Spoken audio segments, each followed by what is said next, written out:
We are at a turning point, and this is very important to support Ukraine with those weapons, with that weaponry that may help us stop Russia and to pave the way to the solution will ensure that Ukraine is released from this occupation and that we can stop the aggressor. The heavy weaponry is the tool that can help us do it. And talks are taking place between more than 50 countries in Germany's Ramstein airbase about coordinating efforts to increase weapons supplies to Ukraine.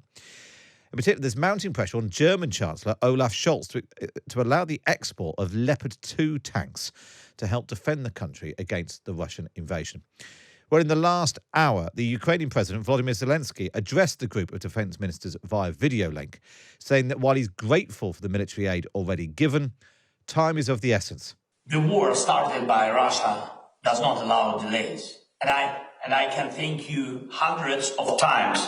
And it will be absolutely just and fair, given all that we have already done. But hundreds of thank you are not hundreds of thanks. Yeah, Volodymyr Zelensky speaking this morning. Let's now speak to Danylo Lubkivsky. He's director of the Kyiv Security Forum, former Deputy Foreign Minister of Ukraine. Good morning. Good morning. Thank you for having me. No, it's good to get your perspective. European nations need Berlin's consent before they can offer Ukraine tanks made in Germany. So there's a lot riding on Olaf Scholz this morning. What's your message to Germany this morning? Our common message to Germany is to make an effort to break the ceiling, to break this ice, and to provide Ukraine with a heavy weaponry.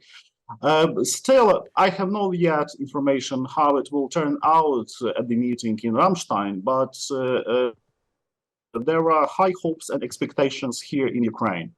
And we look forward to receiving good news from Ramstein. As I understand, they have finished the opening remarks, and it was important to hear what the United States Secretary of Defense said, that the West, the United States, all our allies would support Ukraine for as long as it takes. We are at a turning point, and this is very important to support Ukraine with those weapons, with that weaponry that may help us stop Russia and to pave the way to the solution will ensure that Ukraine is released from this occupation and that we can stop the aggressor. The heavy weaponry is the tool that can help us do it. Is there, you say, for as long as it takes? I mean, obviously we've got the first anniversary of the invasion coming up next month. Is there a point at which if a bigger commitment today might actually hasten the end of the conflict? Clearly that this is a matter of concern for many people all around the world.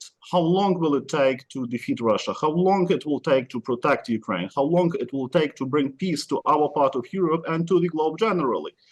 There is no simple answer to that question.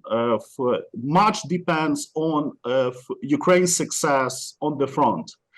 Our brave armed forces did their best already to stop the aggressor. Russia clearly faces all signs of current and potential defeat. So today it is very important to make everything possible that we have this turning point on the front. Sooner we get the heavy weaponry, sooner we get further successes, as we already shown on the front, sooner we will talk about those efforts that already would be further steps to ensure stability in our part of Europe. It means that today we have to concentrate these efforts to support Ukraine. This is a key moment. Is it a key moment? I mean, do you think that it is possible for Ukraine, with the support of other countries, to defeat Vladimir Putin? I believe that it is possible for Ukraine and other allies to do everything to deoccupy the temporarily occupied territories of Ukraine and to get the aggressor out of Ukraine. It's tangible, it's a reachable goal, aim that we can both accomplish. The UK, And I have no doubts that Ukraine will succeed in it. the UK's just announced giving a further 600 Brimstone missiles. Last weekend, Rishi Sunak announced 14 tanks. Does Ukraine need Britain to do more? First of all, and I would like to use this momentum to address your audience and to thank Britain, to thank your people for this tremendous support that Ukraine feels. We do appreciate and we do value how big is Britain's support for our country and for our common case to bring peace to our land and to stop the aggressor. Britain's announcement is yet another instrument to make an important influence upon the decisions in Europe to provide Ukraine with the heavy weaponry. And for that, this is the second reason why the announcements that come from Britain are important to Ukraine, and not only to Ukraine. And definitely that we rely on your support. We fight for the common case and for the common cause. And this is important that we stay together. Your support, Britain's support, is priceless. Really good to speak to you and get your perspective today. Danylo Lubkivsky, Director of the Kyiv Security Forum and former Deputy Foreign Minister of Ukraine. Thanks very much for joining us